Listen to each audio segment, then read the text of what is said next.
now I have one question for you. What's happening in your neighborhood? Good morning. I'm Carlton Sharp, pastor of Faith Christian Center Church, right here in Beaumont, Texas. And we're here on what's happening in our neighborhood. And today, my special guest is Superintendent Dr. Shannon Allen. Welcome, Doc. Thank you, Pastor. Good morning to you. Good morning. So, hey, first of all, how are you and your staff doing? You know, we are doing well. I'm so thankful that overall our staff is doing well. I'm doing well. We are just working hard. You know, I have a phenomenal team of individuals from my executive leadership team to our teachers, our principals, our entire BISD staff is doing what we need to do to maintain instructional continuity during this pandemic and school closure. So I just appreciate them and thank them for keep praying for us. Oh, definitely. We're definitely praying for you. We know that this is a challenging time. This is uncharted territory that you guys are navigating through. Oh, yes, sir. I mean, you know, the entire state, really the entire nation, we're faced with the same challenges right now. So as a unit, you know, we're working together and we are networking and we are gathering information from one another and using all of the best practices so that we can do the very best that we can for our students in light of this unique situation. Well, Dr. Allen, last week Governor Abbott executed an order that closed schools in Texas for the entire state. How does that affect and impact BISD? Well, as a result of that order, of course, you know, our school will be closed for the remainder of the 1920 school year. However, instructional continuity will continue until our very last scheduled day, which is May 28th. Let me check my calendar. Yes, our last day of school is May 28th. Therefore, we will continue with the flexible education program until that date, which is, of course, we have the two options: the online platform for students and parents who have access to technology and devices, as well as the paper packet option for parents and students who may not necessarily have the technology resources available. They can pick up paper packets. We just distributed, you know, our second packet. We started that distribution earlier last week, so we are continuing on with the process, and we will continue that program until the last day of school. Now, Dr. Allen, that executive order impacted almost 20,000 students, faculty, and support staff. I mean, so you have a juggling act to do with all of those factors. Yes, sir. I mean, it impacts our entire district. You know, we're continuing the operations. We're continuing feeding our kids. You know, we have 9 sites set up that has been going very well with meal distribution on Mondays, Wednesdays, and Fridays, where students and parents are able to pick up a breakfast and a lunch for 2 days. So you know, we're keeping those operations going. We're still keeping the operations going for instruction with our students. And right now, with schools being closed for the remainder of the year, we're in the planning phase. You know, so we're doing everything we can do to finish this year out as strong as we can, as well as start preparing and planning for the 2021 school year. Okay, let's talk about the flexible education programs. So what has been the greatest challenges with remote learning? Well, it's not having those connections with your students, Pastor Sharp. You know, we are accustomed to talking to our students on a daily basis, you know, being in contact with them, you know, being able to respond directly to their questions, you know, and even though our teachers are reaching out to our students, they're talking to our students, they're emailing and communicating with them, it's not the same as having that daily conversation, that daily connection because of the daily instruction. So those pieces are what have been one of the greatest struggles and challenges, you know, that we face. And of course, you know, sometimes our parents, you know, they've been placed in a unique role by facilitating learning in their homes with their students. And, you know, we want to be able to support them as much as we can. And we provided schedules for them that are recommended for them to follow. But I know it's a challenge. You know, it's not easy during these times. You know, it's stressful, you know, for our students. It's stressful for our staff.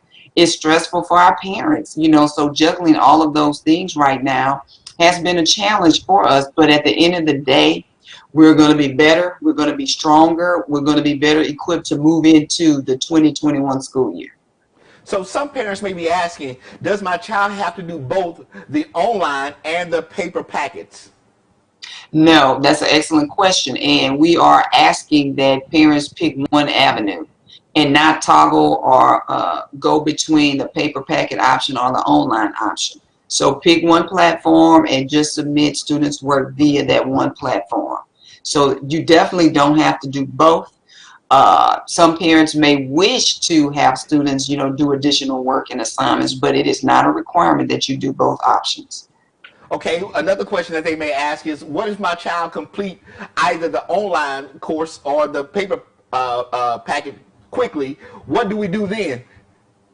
Well, we do have, if you're on the online platform and you complete quickly, then of course, we have resources available for parents. But we definitely encourage our parents to get our students reading.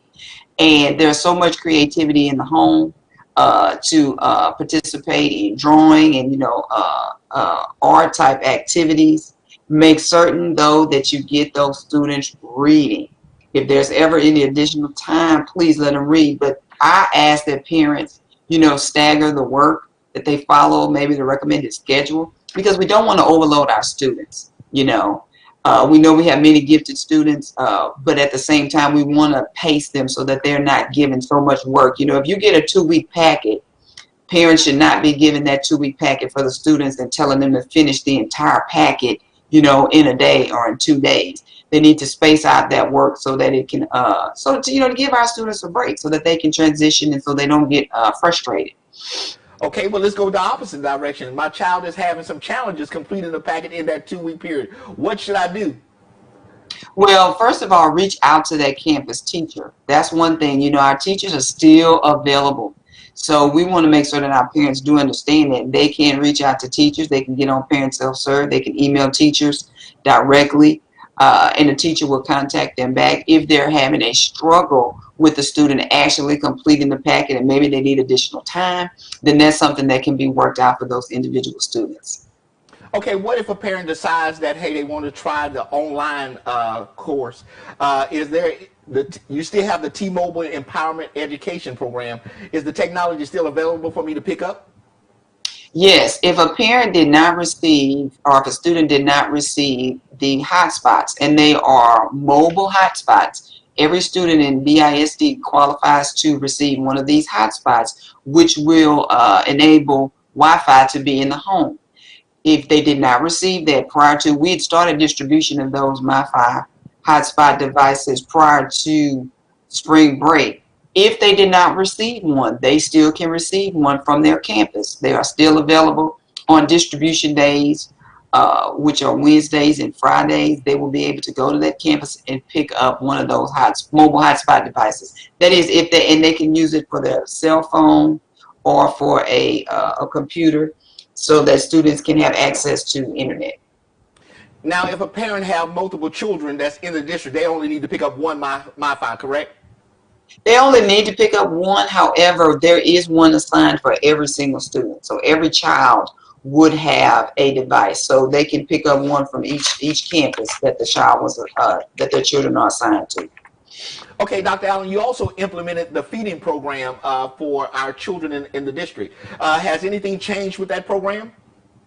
No, the program is actually going very well. We are actually distributing more and more meals as the weeks progress. There are 9 sites. They are on our website where parents can go between the hours of 10 and 1 on Mondays, Wednesdays, and Fridays. They will pick up a breakfast and a lunch for the students. Now we have some updated procedures in that previously parents had to have the student in the car. Now parents can drive through and pick up without the students, but they do have to have identifying information with them, which that information is specified on our website, a child's ID card, or something verifying that the birth certificate, some identifying information that they have to have. If they have that, then they can pick up the meals without having the parent present. Okay, Dr. Allen, what if I have a child that's under the age of preschool? Can I still pick up a meal for them? Yes, we are distributing meals to 2, 3, 4-year-olds, even if they're not in school, up to age 18. They can walk up to the meal site to pick up meals. So yes, you can pick up meals for students who are actually not in school or not in a BISD school. And of course, like you said, they could go to the website and see all of their information. Plus, get on the parent self-serve. I gotta stress that every time we come on, that they get on parent self-serve. Yes, I mean that is an excellent tool, and that's our main tool for communicating performance right now of students. You know, for report cards that were distributed for the third 9-6 weeks, we didn't print those paper report cards. Parents needed to go to Parent Self-Serve. We have actually pushed out information so parents can set up an account if they haven't already done so to update their information, make certain their contact information is correct as far as their telephone number. Now they can't change their address via Parent Self-Serve, but their phone number and their email address is very important. That's been one of the challenges that we found, Pastor Sharp, is that, you know, some of the contact numbers and information that we have for our parents that's in the system is not correct. So we've been making a push to actually get parents to go into Parent Self-Serve to update their telephone numbers and or their email addresses so that the teachers can contact them so that we can get information to them.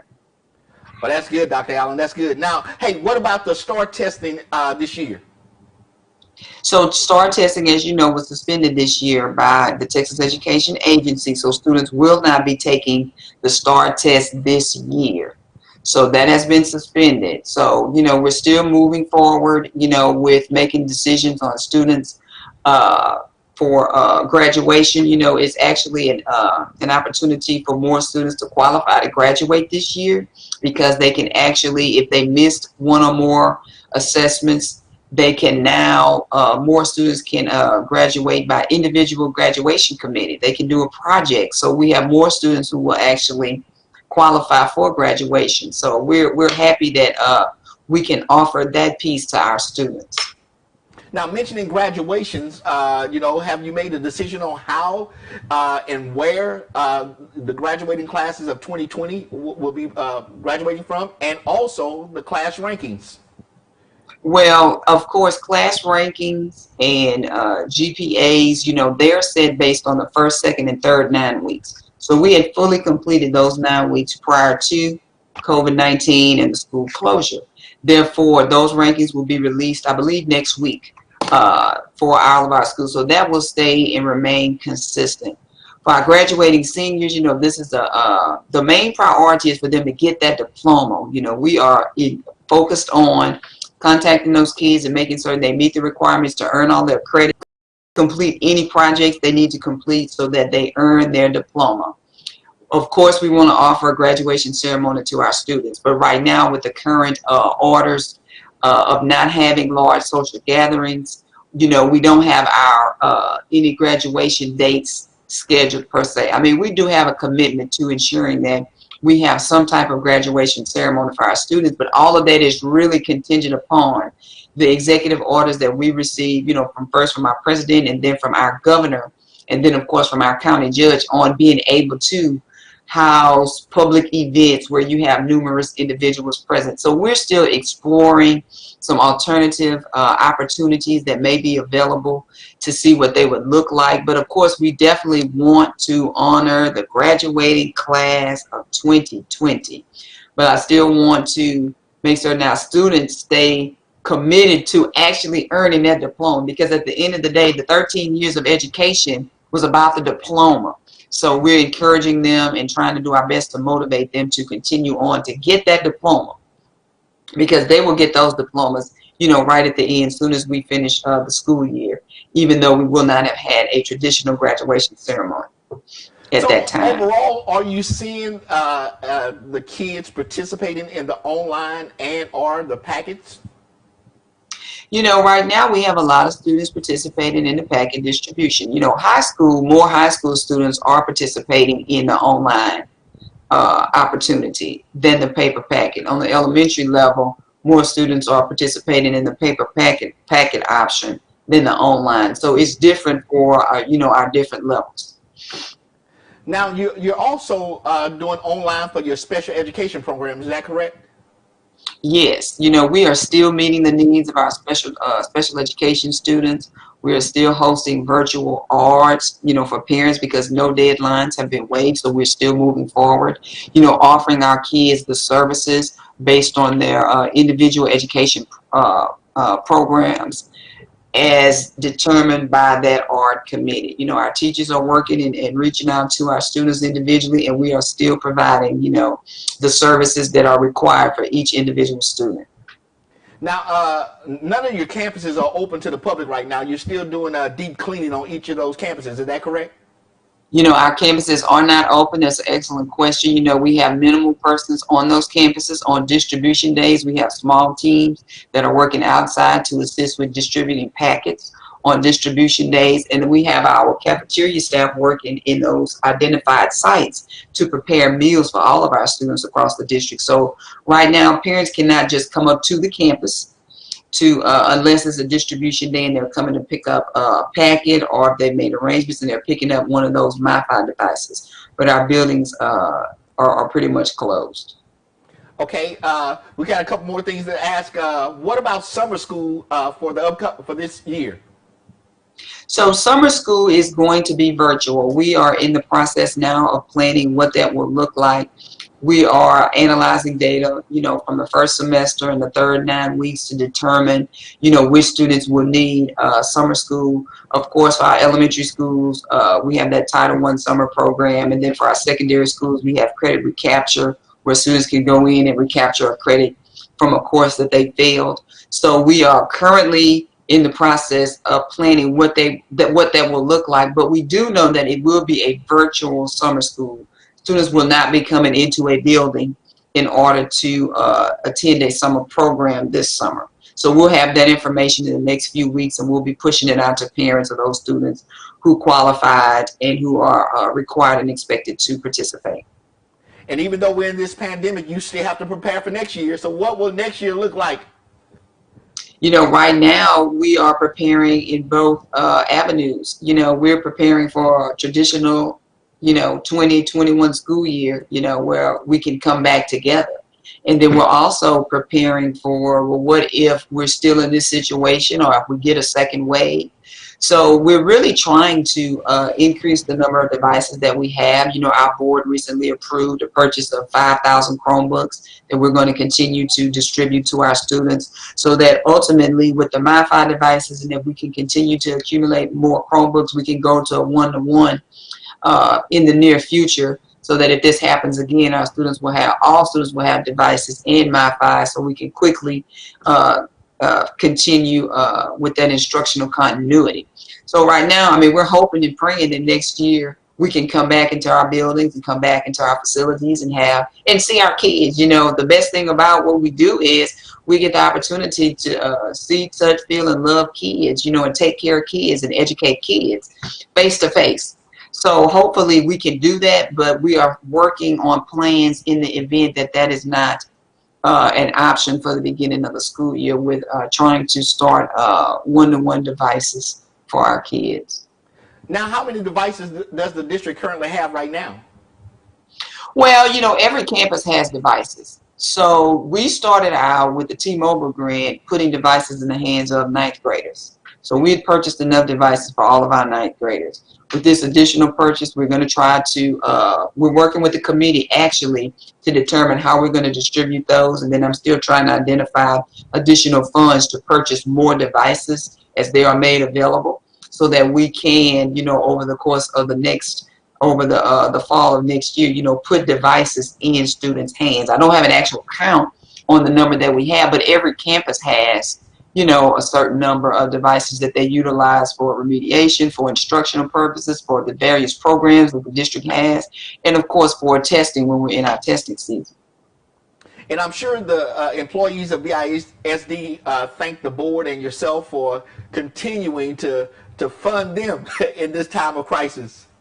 You know, that is a blessing, you know, and when you look at the state of our nation, and when you look at, you know, I saw on the news where individuals are protesting not being able to go to work because they're not receiving a paycheck. You know, I'm just so grateful that our board approved, the resolution at the March board meeting so that, we can still continue to, pay our team members. And their assignments are modified, but, everybody, you complete your modified assignment, you're still able to work and still be able to receive a paycheck. And then the trying times that we're in now, I mean, that is a blessing and something that I'm so grateful that we're able to do, that we're able to still work. And that shows the level of commitment that you have to the staff and the BISD family as a whole. Oh, yes. I mean, we love our BISD team. We understand that we're going through this together, and we want them to be ready and to come back for 2021, with a wonderful attitude and a positive spirit and a willingness to do the very best for our kids. So I'm thankful that, we have the quality and caliber of people on our team who are still working, even though this is a tough situation. We're being forced to change our operations, to do something that's difficult, to learn things new. And we're doing it. We're doing it. And I'm proud of the team for that.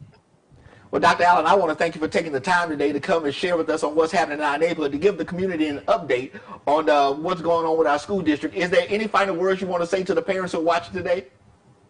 Just keep the instructional continuity going, parents. Just keep our students invested in learning.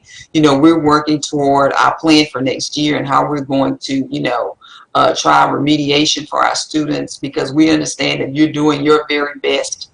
And I thank you and I appreciate what you are doing for our kids. Keep them learning. Keep them reading, reading, reading. So I thank you, and I pray that we will be able to see everyone at the start of the 2021 school year. Well, once again, Dr. Allen, I want to thank you for joining us today on what's happening in our neighborhood, and also let you know that we're continuing to pray for you and the staff of BISD, and that you continue to do a great job that you've been doing over these last several weeks and months to come. Thank you, Pastor. You have a good day. You too. Hey, listen, again, I want to thank Dr. Allen for joining us. Hey, parents, it is imperative that you go online and update your information. Listen, I put the information down at the bottom of the screen. You go to bmtisd.com. Their number is 409-617-5000, where you get in contact with them. But go online, get the parent self-serve, update your information, and that way you can keep a record of what your kids are doing. So, again, I want to thank Dr. Allen for joining us today, and I want to thank you for joining us on what's happening in our neighborhood, and we'll see you next time on our broadcast. Be blessed. Bye-bye.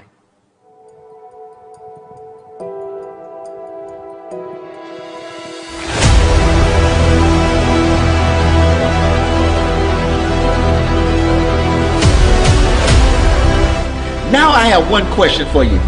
What's happening in your neighborhood?